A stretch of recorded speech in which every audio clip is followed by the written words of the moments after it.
My name is Tori Windom, and this is the digital story of my trip to New Zealand and Australia, where we learned about sustainability and animal behavior.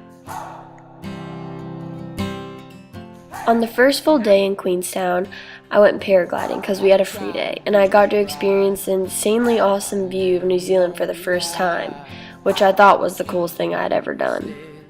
Hiking Queenstown Hill was awesome because we got to learn about the natural history and the biodiversity of New Zealand on the way up the mountain, and when we got to the top, it was an amazing view. In Fiordlands National Park, we got to see most of New Zealand's native bird species, and we stopped by a hydroelectric power station to see their sustainable use of water. The Fiordlands is known for its flora and fauna and is a very sustainable area because its minimal human impact and its preservation of the land.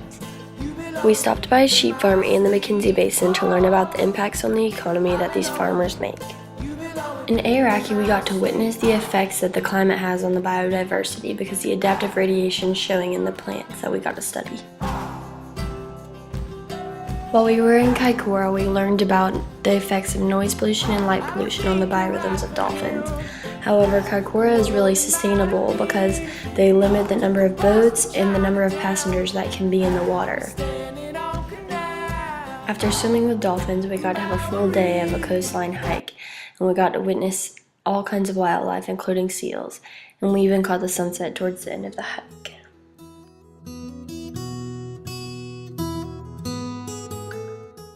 Leaving Kaikoura, we got to see baby pup seals playing in the waterfall, which showed evolutionary history about how one pup started it all. Wellington was too windy for us to be able to go to the offshore island, but we did get to go to the museum, and it was free to the public, so that we got to learn about its natural history and even see a colossal squid. When we first got to Australia, we got to go to the koala sanctuary, where we got to see kangaroos and hold koalas, which were very domesticated because they're so used to human impact, which probably isn't necessarily a good thing, even though they're so cute. The Carnarvon Gorge is sustainable because it doesn't have a lot of human impact, but the area also had a lot of natural history to offer about the Aboriginal people.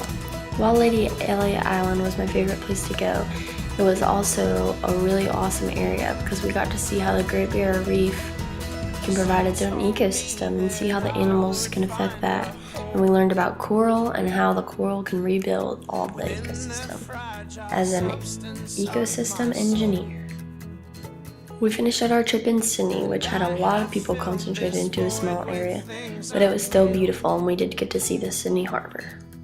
And all the while my character it steals